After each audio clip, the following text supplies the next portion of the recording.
Conversar com o Dr. Leandro Teles sobre TDAH, transtorno de déficit de atenção e hiperatividade. Ah, o H é hiperatividade. TDAH. Apesar que o H, às vezes, ele não está presente. Mas TDA, alguns chamam de DDA. Hoje, modernamente, TDAH está perfeito. É uma sigla, transtorno do déficit de atenção e hiperatividade. A gente ouve muito falar disso. Muito. As pessoas até falam, não, eu tenho TDAH. É uma coisa até que virou corriqueiro. Corriqueiro até demais, eu diria. Virou uma certa, uma coisa meio natural. E tem que tomar um pouco de cuidado com essa questão do autodiagnóstico ou do diagnóstico feito pelo leigo. Então, é uma doença que existe, é uma doença real, mas cuidado com não fazer diagnóstico com quem tem e de fazer diagnóstico excessivo por qualquer sintoma isolado ou de menor monta, porque esse tipo de doença não é ter ou não o sintoma, é a quantidade, é o impacto. Então a gente tem que tomar cuidado para não nem romancear demais e nem banalizar o diagnóstico. Mas a hora que eu leio ali, eu falo, eu acho que eu tenho algum grau de TDAH. Por isso que eu não gosto muito desses testezinhos de internet. Pois é. Porque todo mundo na vida tem alguma desatenção, todo mundo tem alguma impulsividade, todo mundo acha que a memória poderia ser melhor, todo mundo procrastina, empurra com a barriga às vezes. Esse tipo de doença não é uma doença de ter ou não ter, é a quantidade. Então, muito cuidado no autodiagnóstico. Não é igual uma hepatite. Tem ou não tem, o exame vai lá e fala sim ou não. Aqui todo mundo terá esses sintomas em algum momento da vida, em algum grau. Para dizer que é uma doença, isso tem que ser muito acima da média, de início na infância, com impacto na qualidade de vida. Ótimo. Vamos aos mitos e verdades. Dr. Leandro Teles, é mito ou verdade que o TDAH é uma questão de educação e falta de limites? Isso é mito, né? Mentira. O TDAH bem diagnosticado pelo especialista, pelo psiquiatra infantil ou adulto, pelo neurologista infantil ou adulto, ele se pauta numa doença, num transtorno biológico. A pessoa desenvolve isso geralmente antes dos 12 anos, mas pode diagnosticar em qualquer idade. E aí, qual que é a marca da doença? Dificuldade em executar, desatenção muito intensa em vários ambientes, impulsividade, ou seja, fazer sem pensar, interromper, e a hiperatividade, aquele faniquito motor e psíquico. Isso não tem nada a ver com educação. É lógico que educar uma pessoa com TDAH é mais difícil, porque uma criança que não é tão atenta ou que é muito impulsiva, mas a doença não é de culpa dos pais, nem da vida moderna. É um transtorno descrito há mais de 100 anos em todos os cantos do mundo, reconhecido hoje pela OMS, pelo DSM, que é a escala de doenças aqui no Brasil e no mundo, pelo CID, famoso Código Internacional da Doença. Então, a doença é uma doença real. Aliás, comum. Mas em torno de 1 a 20 pessoas têm diagnóstico bem feito de transtorno, déficit de atenção e hiperatividade. 1 em cada 20. 1 em cada 20. 5% da população. Eu acho muito. É muito, mas é uma doença frequente, mas ainda tem muito subdiagnóstico. A gente tem muita gente que tem a doença e não recebe diagnóstico. Na mesma monta que a gente tem alguns que acham que tem e às vezes não tem. Por isso, não faça o diagnóstico, delegue a alguém que estuda e compreende mais profundamente o transtorno. Né? E na dúvida, uma segunda opinião, né? Pode tomar a segunda opinião também, para não precisar fazer o diagnóstico, não precisa ser feito de emergência, né? No bate-pronto. Na dúvida, você pode ouvir outras ideias, outras opiniões, ou tentar alguns outros tratamentos, mas cuidado também para não negar a existência da doença quando ela é evidente. Perfeito. É mito ou verdade que o TDAH é um transtorno de crianças e melhora na adolescência? Isso é outro mito, né? Antigamente se falava assim, é uma doença de criança, criança hiperativa, criança inquieta, ligada no 220, pensava com o bicho carpinteiro, levada, custosa, o pessoal falava, muito em Minas. Então, ela realmente é uma doença que tende a começar na infância, geralmente antes dos 7. Hoje a gente considera antes dos 12 anos o início dos sintomas, mas 2/3 dos portadores de TDAH persistem com sintomas na vida adulta. Adolescência, idade adulta, terceira idade. Então, ela é uma doença que acompanha o paciente. Só que ela vai se transformando um pouco. A pessoa, quando ela vai amadurecendo, ficando mais velha, ela vai ficando menos hiperativa. O adulto, ele sabe que tem que ficar mais sentado, mais contido, ele não é tão impulsivo na frente dos outros. Então ele vai perdendo esse aspecto da hiperatividade tão evidente na criança, principalmente no menino, mas ele continua tendo desatenção, procrastinação, resultado acadêmico, às vezes profissional, aquém do que ele poderia. Então é uma doença complexa que não se limita à infância. É mito ou verdade que existem vários tipos de TDAH e, na maioria dos casos, a inteligência é preservada? Isso é verdade. É verdade que existem vários tipos. A gente sempre pensa em 3 universos, 3 mundos de sintomas.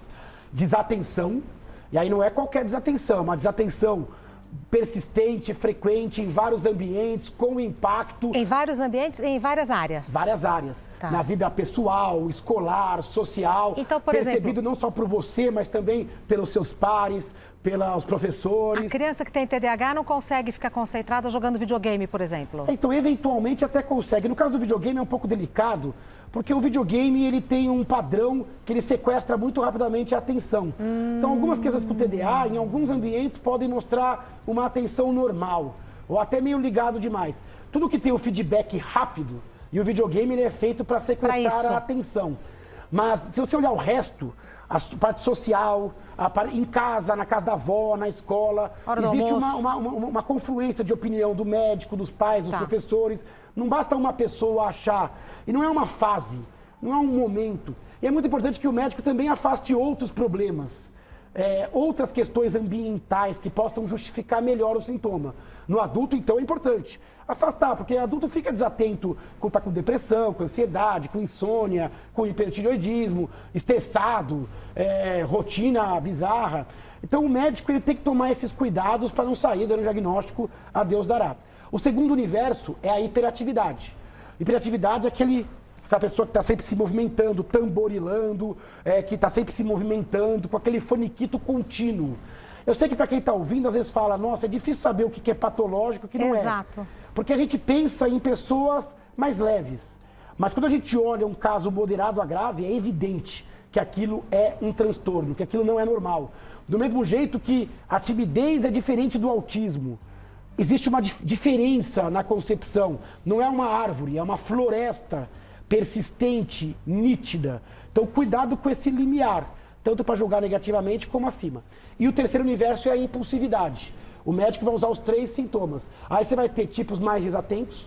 Menina tem o tipo mais desatento. É aquela menina que às vezes está mais no mundo da lua, com dificuldade de levar a cabo atividades que exigem concentração. Menino não para. É mais hiperativo. Então tem formas mais será que tem hiperativas. diferença, hein, de acordo com o gênero? Existem questões culturais, questões genéticas.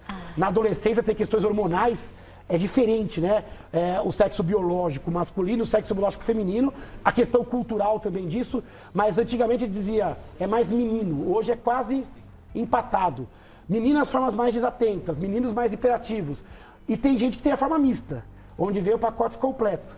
Desatenção, procrastinação, impulsividade, hiperatividade. E aí você pega 2 crianças, às vezes, criadas no mesmo colégio ou na mesma família, uma tem um padrão, outra tem outro. Uma tem o transtorno, outra não.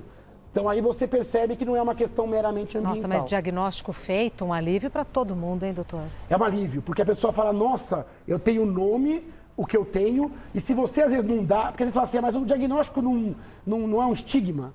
Se você não der o diagnóstico, o mundo dá um estigma pior. Exato. Chama de mal educado, chama de burro. Disperso, incapaz. E na verdade a inteligência, ela está normal, às vezes acima, às vezes abaixo, como qualquer pessoa, mas o freio de mão está puxado.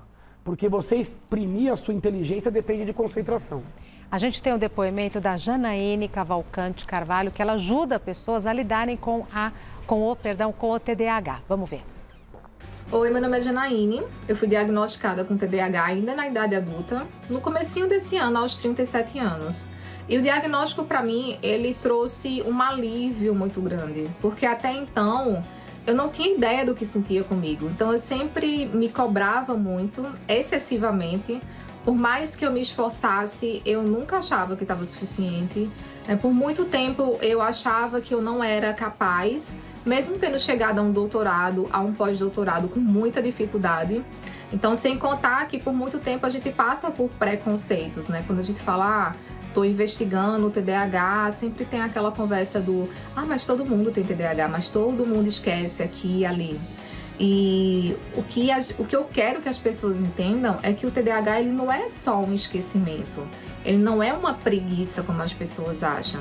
O TDAH ele prejudica diversas áreas da nossa vida, seja nos relacionamentos, seja no trabalho. A impulsividade pode fazer com que a pessoa entre em gastos excessivos e se endivide, ou muitas vezes acaba dirigindo de uma maneira que não é tão segura, né? O que causa muito mais acidentes de trânsito, e isso é comprovado.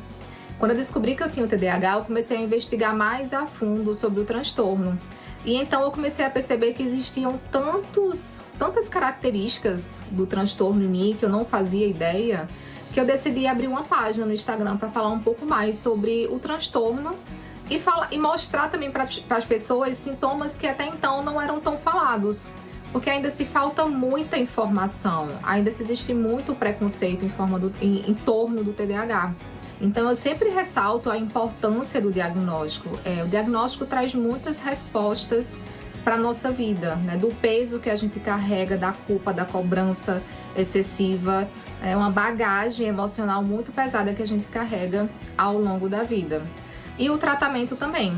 Quando eu descobri o TDAH, eu já fazia terapia, já fazia exercícios físicos, e depois do diagnóstico eu comecei o tratamento com a medicação também, o que foi de grande diferença na minha vida, né? Pela primeira vez eu tive a mente não tão acelerada, porque até então minha mente era 24 horas por dia ali pensando em 100 coisas, o que eu achava que era super normal e não era.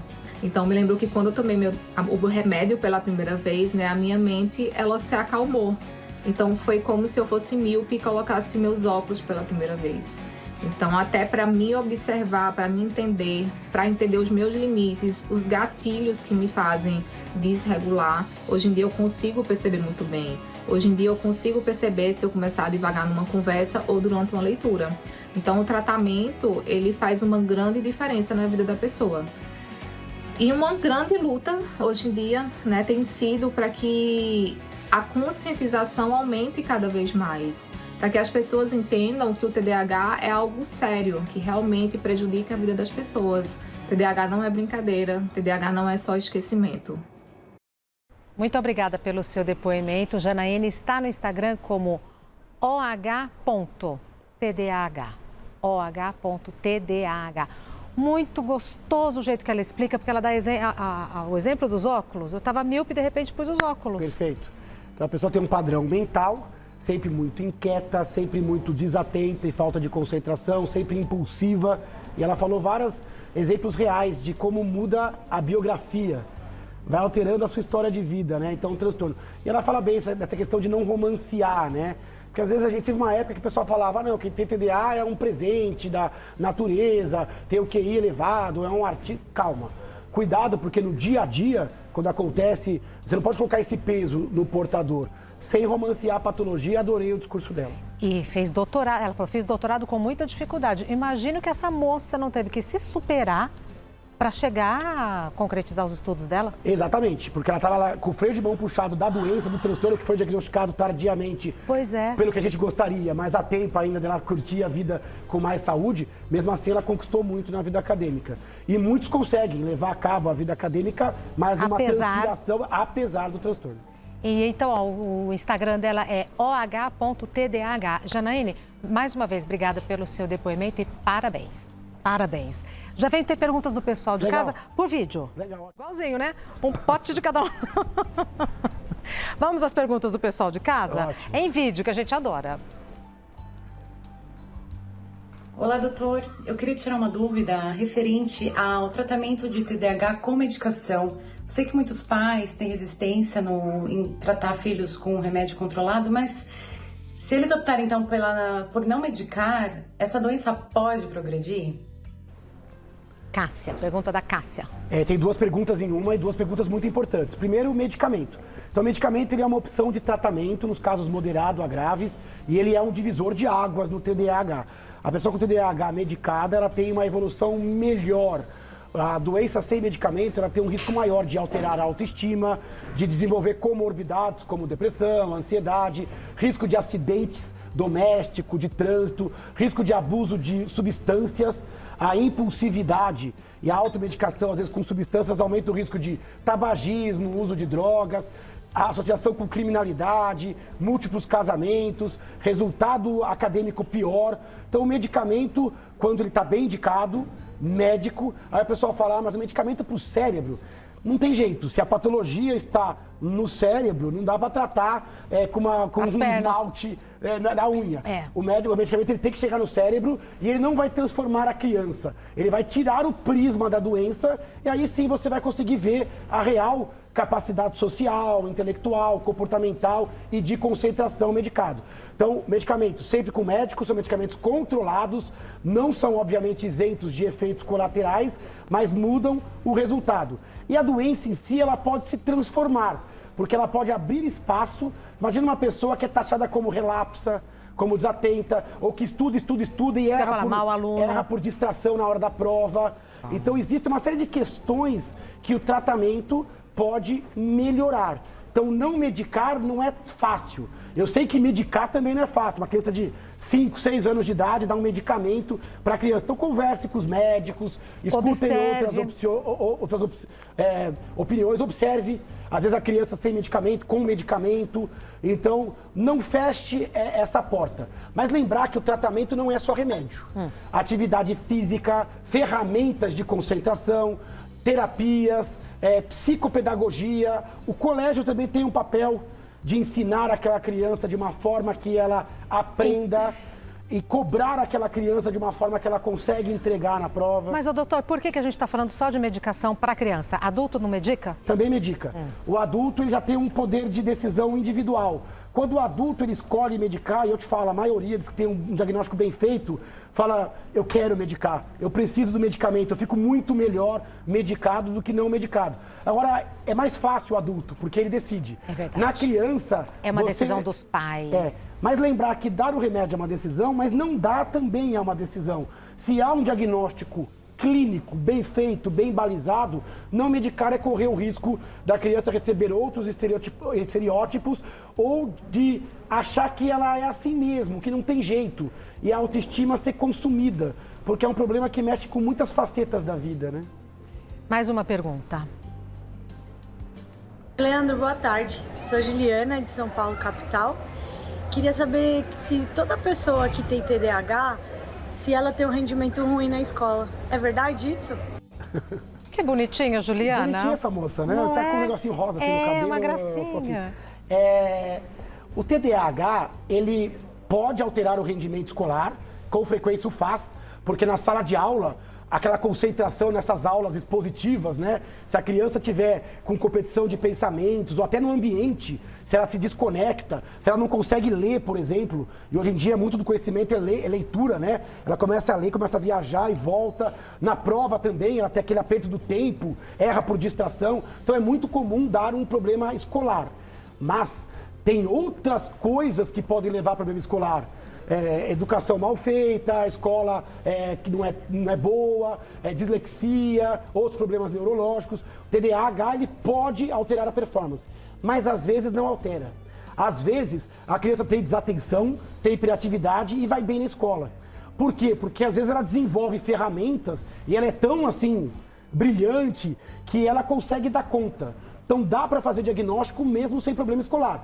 A doença não é uma doença escolar. Boa, ela é uma doutor. doença de comportamento e manifesta também fora da escola. Agora, na escola é mais nítido que a criança ela é diferente das outras. Porque você tem um grupo... Desponta, né, de alguma maneira. De mesma idade. Né? Um monte de crianças da mesma idade. Então ali o professor... O pedagogo... Os próprios colegas, né, notam. Os colegas, às vezes os pais, quando vão numa festinha e falam, nossa, aquele comportamento é diferente. Isso vale para autismo, vale para TDA, vale para dislexia. Às vezes a pessoa só tem uma criança em casa, ou duas, e ela não sabe se aquilo é esperado ou não. Então a escola ela pode levantar o desconfiômetro, mas não faz diagnóstico. O médico faz o diagnóstico. Às vezes não numa sentada, numa conversa de 5 minutos. Não preenchendo um questionário, mas olhando tudo e principalmente o impacto.